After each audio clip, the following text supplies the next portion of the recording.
नया फिर दिन हुआ पुरानी रात का, करे सौ शुक्र हम खुदा की जात का, खुदा की जात का, नया फिर दिन हुआ। आज की आयत, हिकमत का हसूल सोने से बेहतर है और फहम का हसूल चांदी से बहुत पसंदीदा है। इमसाल 16 बाब 16वीं आयत। अजीज़ों, एक दफ़ा का जिक्र है कि बच्चे कभी बड़े मासूम से और भोले भाले हुआ करते थे। हाँ जनाब, ये उन वक्तों की बात है जब मैं और मेरी बहन बहुत छोटी होती थीं। एक दिन हमारी माँ अपने काम पर जाने लगी तो हस्बे मामूल बोली, बेटियों ख़बरदार गैस के चूल्हे को नहीं जलाना। हम दोनों ने बड़ी सादतमंदी से सर हिलाया। फिर जैसे ही मैदान साफ मिला, चूल्हा जलाकर मीठे चावल पकाने का तजर्बा किया। सच में मज़ा तो बड़ा आया, मगर साथ माँ की डांट का ख़तरा भी बरकरार रहा।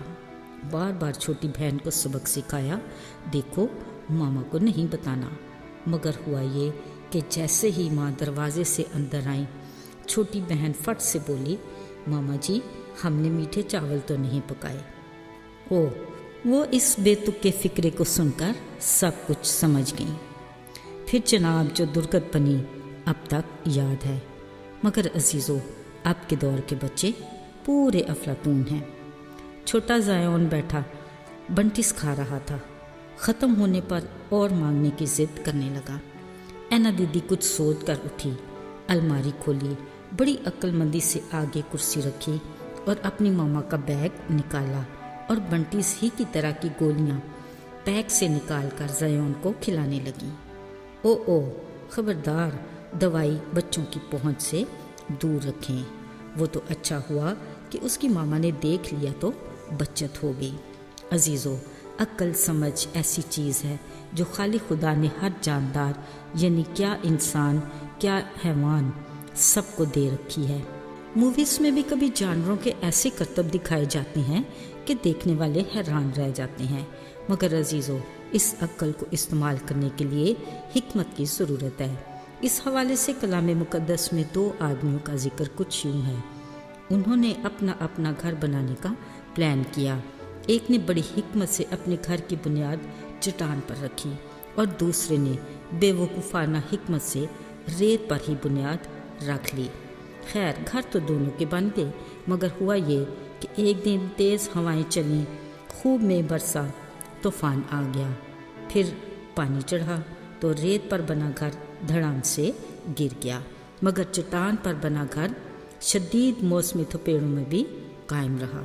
अजीज़ों, चट्टान और रेत पर बने ये घर असल में इंसानी ज़िंदगियों की मिसाल है। यकीनन हर कोई भरपूर, खुशगवार और कामयाब ज़िंदगी की ख्वाहिश करता और फिर उसी तरह प्लान भी करता है। इसके लिए बेहतरीन हिकमत अमली की ज़रूरत है, जो खुदा से मांगने के अलावा कहीं और से मिल नहीं सकती। याद रहे, खुदा की हिकमत से प्लान की ज़िंदगी की बुनियाद चट्टान यानी यीशु पर होगी, जिसको मजबूत ईमान के बायस यकीनी तौर पर किसी आंधी तूफ़ान का कोई ख़तरा नहीं। वो अपनी जगह मजबूत बुनियाद के सबब कायम है। मगर जब हम अपनी नाक़िस हिकमत अमली से ज़िंदगी गुजारते हैं तो गोया अपनी ज़िंदगी की बुनियाद रेत पर रख लेते हैं, जिसको क़याम नहीं। ऐसे में हम फ़िक्र, परेशानियों और आजमाइशों के छोटे छोटे तूफ़ानों में डगमगाने लग जाते हैं और हम ख़तरों का शिकार रहते हैं, और यकीनन कोई भी ऐसी ज़िंदगी जीना नहीं चाहता।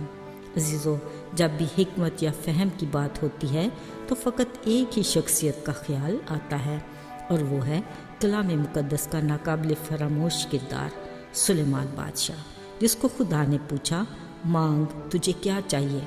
अजीज़ों, ज़रा सोचिए, खुदा की तरफ से इतनी बड़ी ऑफ़र के बावजूद वो सब कुछ छोड़कर सिर्फ हिकमत का तलबगार हुआ और कहा, ताकि मैं तेरी कौम का इंसाफ कर सकूं और अच्छे बुरे में इम्तियाज़ कर सकूं। कलाम पाक में लिखा है कि ये बात खुदावंद को पसंद आई, सो खुदा ने सुलेमान बादशाह को एक आकिल और समझने वाला दिल बख्शा, ऐसा कि ना कोई उससे पहले था ना बाद में हुआ। عزیزو، واحد یہی خدا کی ذات ہے جو حکمت کا سرچشمہ ہے۔ وہ آج ہمیں بھی کہتا ہے کہ اگر کسی میں حکمت کی کمی ہے تو مجھ سے مانگیں، میں بغیر طرفداری کے فیاضی کے ساتھ سب کو دوں گا۔ اب یہ ہماری چوائس ہے کہ ہم زندگی میں اچھے برے کے امتیاز کے لیے اور اس کی مرضی کے مطابق جینے کے لیے حکمت مانگتے ہیں یا وقتی خوشی کے لیے آرام اور آسائش کی خواہش کرتے ہیں۔ بلا شبہ ہمیں کامیاب اور مضبوط روحانی زندگی کی بنیاد رکھنے کے لیے آسمانی حکمت کی ضرورت ہے، جس کی خصوصیات میں پاکیزگی، ملنساری، رحم، بے طرفداری شامل ہے۔ عزیزو، یہ خدا کی صفات ہیں۔ ان کی بدولت ہم اس کی مرضی کے مطابق زندگی بسر کر کے اپنے تخلیق کے مقصد اور اس کے نام کو جلال دے سکتے ہیں۔ آئیے دعا کریں۔ پیارے آسمانی باپ، آج ہم کچھ اور نہیں، فقط تجھ سے حکمت مانگتے ہیں تاکہ ہم تجھ چٹان پر اپنی زندگی کی بنیاد رکھ سکیں اور تجھ میں قائم رہیں۔ مانگتے ہیں یسوع کے نام میں، آمین۔